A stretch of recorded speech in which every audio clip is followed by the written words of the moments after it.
तो बच्चों यहाँ पे मैंने तीन क्वेश्चन ले लिए हैं। आर डी शर्मा ऑब्जेक्टिव है, Cartesian product of a set and relation के क्वेश्चन है। काफ़ी ज़्यादा इंपॉर्टेंट क्वेश्चन है, इसीलिए आप इसको ध्यान से देखिएगा और समझने की कोशिश करिएगा। और जहाँ पे भी समझ में ना आए आप कमेंट में ज़रूर लिख दीजिएगा। वैसे ये सिंपल टॉपिक है, समझ में आ जाएगा आपको।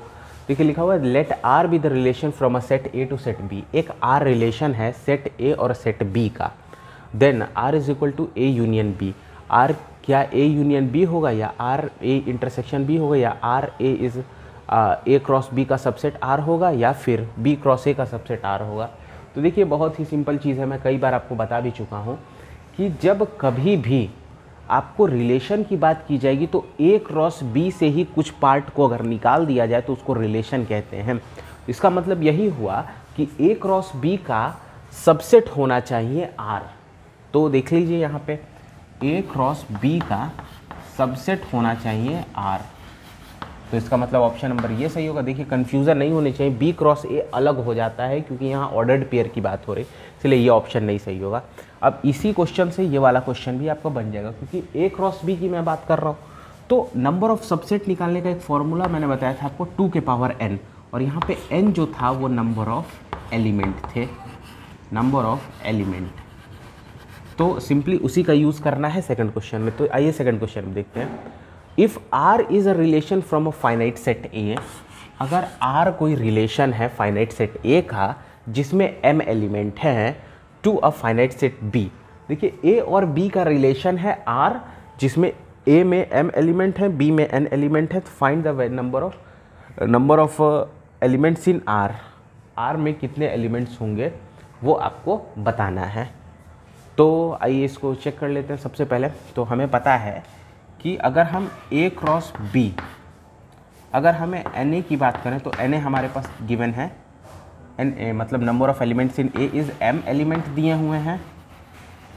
और उसी तरह से अगर हम एन बी की बात करें तो हमारे पास n एलिमेंट्स दिए हुए हैं।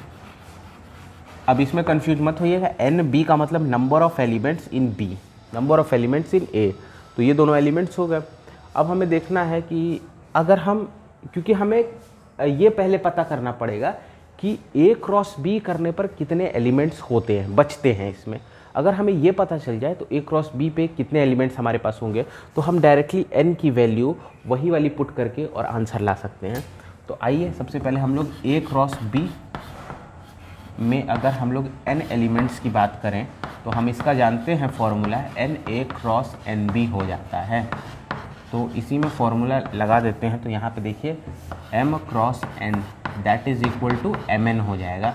अब ये देखिए क्योंकि ये a क्रॉस b के एलिमेंट्स की नंबर ऑफ एलिमेंट्स ये है हमारे पास, a क्रॉस b का नंबर ऑफ एलिमेंट्स, तो हमें रिलेशन इसी का सबसेट होता है, इसी a क्रॉस b का सबसेट जो होगा वो हमारा रिलेशन r होगा।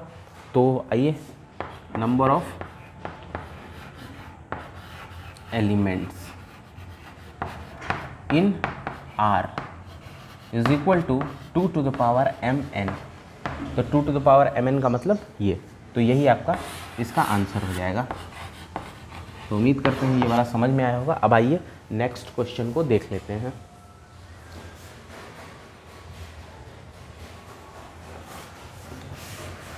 तो ये है निकला हमारा number of relation, number of relations निकला, सॉरी नंबर ऑफ एलिमेंट्स मैंने लिखा, number of relations. Ordered pair में है तो रिलेशंस निकलेगा, number of relations in this is ये। अब आइए क्वेश्चन नंबर हम लोग नेक्स्ट थर्ड वाला करते हैं। थर्ड वाले में है if R is the set of finite set. अगर आर कोई सेट है किसका, फाइनाइट सेट का, जिसके n एलिमेंट्स हैं। अब n एलिमेंट्स किसके हैं,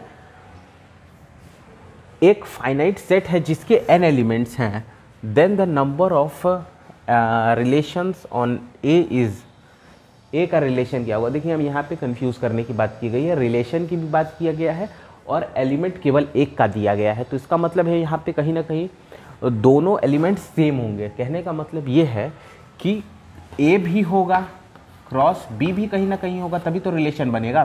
तो इसमें भी सेम एलिमेंट होंगे, इसमें भी सेम एलिमेंट होंगे, तभी ये ऐसा बोला गया है। तो जब इन दोनों में सेम एलिमेंट होंगे तो एन ए क्रॉस बी अगर हम लोग निकालेंगे तो n स्क्वायर होगा।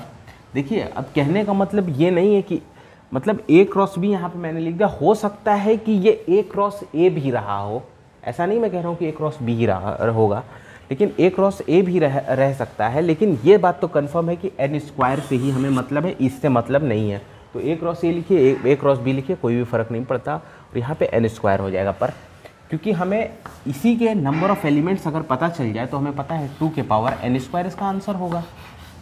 नंबर ऑफ़ रिलेशंस की बात की जाए तो रिलेशंस जो होंगे वो इतने बनेंगे, नंबर ऑफ़ रिलेशंस, क्योंकि ए क्रॉस बी के जितने नंबर निकलते हैं उसी का 2 के पावर वही वैल्यू हो जाती है।